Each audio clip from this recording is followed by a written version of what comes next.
Hello YouTube and welcome to lesson 28 of the Microsoft PowerPoint tutorial series, and today we're going to look at how to use the resets, language and Thesaurus tools inside of Microsoft PowerPoint. So over here you can see that I got a simple PowerPoint slide, and let's say I want to use the language settings.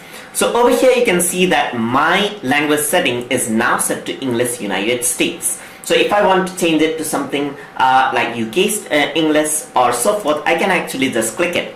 And then over here you can see that I got the language settings. So you can see that there are different range of English that I can select from. For example, I'm going to say I want this as default English United Kingdom. So I'm going to select that as a default, press OK and press OK right here. Now you cannot see the changes right away, but in the review section right here you can go to the language settings and over here go to language preferences right here. So once you start that up, you can see that 3 languages have been added and United Kingdom is there as a default. So I'm simply going to remove these out right here. I'm going to remove United States and India and gonna press OK, and I'll have to restart Office for that. So let me just restart Microsoft PowerPoint. So let me just close this out. So I do not want to save it out. Alright, so let me just open up Microsoft PowerPoint. Let me restart it and it'll be set to the proofing language of United Kingdom. So I'm going to start a new blank presentation right here, and in the layout section I'm going to select title content, and you can see that now if I were to type this is color, then now this will show as an error. It's because COLOR is incorrect in UK Standard English, that is British English. So if I were to right click it, you can see that the color COLOUR is now the correct one.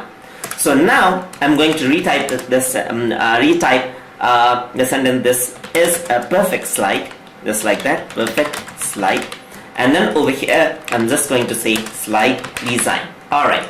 So another language setting over here is I can actually go on to the review section. Over here I can set the proofing language, and I can even translate the language right here. So if you were to go to translate language, you can see that mini translator is actually on, and my language setting is set to Urdu Pakistani. So I can choose translation language over here. Let me choose something else like Japanese and press OK. So once I hover over, what it'll do is it'll actually show another box right here, and it'll actually convert the sentence itself onto Japanese, as you can see. So I can actually select this out, and then you can see that that has been translated into Japanese just like that.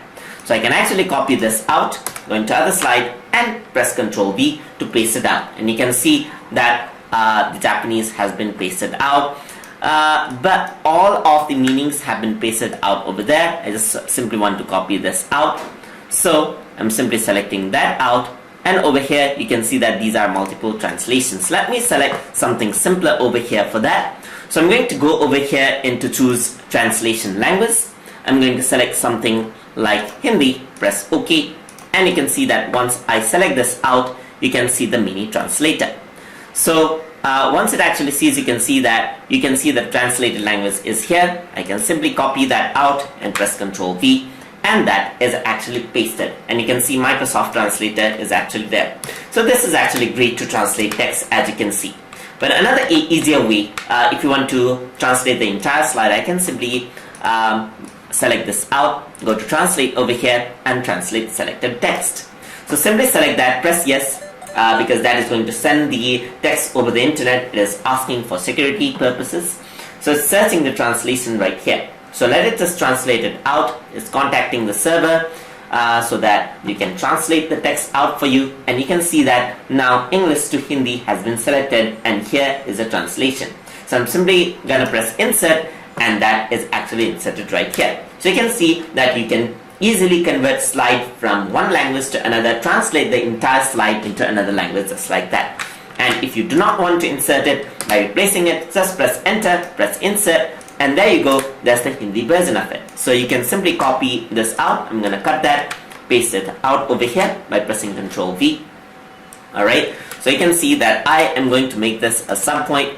So you can see that this is the translated version of the sentence over here. So this is the Hindi version of this is a color, and Hindi version of this is a perfect slide. So that is how translation works over here. So there's language options, there's translate option as well. If you want to use another word, for example, for the word perfect, if I want to replace it with something else, I can actually go to Thesaurus option. So what that does is it brings up the Thesaurus option right over here. So perfect can also mean flawless, textbook, and so forth. Alright, so textbook is not the word we are looking for here, so I can simply click on flawless, and if I click on it, you can see that there are other words which are actually similar to flawless. But if I want to replace that, I'm simply going to press this arrow right here, and I can simply copy the word out. In my case, I'm going to insert. So you can see that this is a faultless slide, just like that. I'm going to press Ctrl Z because I like this word better. Anyways, if I want to know the meaning of the word perfect again, I can actually use the Smart Lookup. So I can click on Smart Lookup right here, and then over here you can actually see that it'll look up for the word online. So it is looking up for the text just like that. So I'm just going to exit this out. Alright, so we know that perfect is an adjective, it's a verb, and if you were to go to define, you can see that it'll actually tell you the meaning of the word itself. So there's a dictionary right inside if you do not know a particular word. You can also access the Thesaurus by right-clicking it over here and go to synonyms, and over here you can access the quick version of the Thesaurus just like that. Whenever I hover, you can see that the translate is actually on, and this is actually using this translator. If I want to turn that off, so I can simply go to translate and click on it, and the mini translator has been turned off. So these are the research, language, and Thesaurus tools available inside of Microsoft PowerPoint to help you work more perfectly and easily, even with the languages. So I hope you guys learned something as always, and as always, please like, comment, share, and subscribe.